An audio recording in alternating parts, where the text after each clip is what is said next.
Vamos a ir aprendiendo más cosas en guaraní. Espero que les ayude en su aprendizaje. 1.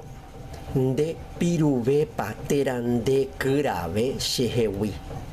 ¿Sos más flaco o sos más gordo que de mí? Número 2. Eva iñaranduve marcowi. Eva es más inteligente que de Marcos. Número 3.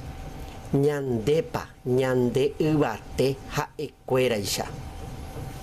Nosotros somos más altos como ellos.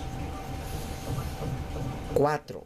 Peepa peneresain oreisha. Ustedes tienen salud como nosotros. 5. Depa neracerei marcoisha. ¿Vos llorás todo de balde como Marcos? Número 6.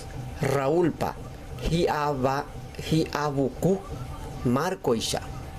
Raúl tiene cabello largo como Marcos. 7. Elsapa iyubateve evawi.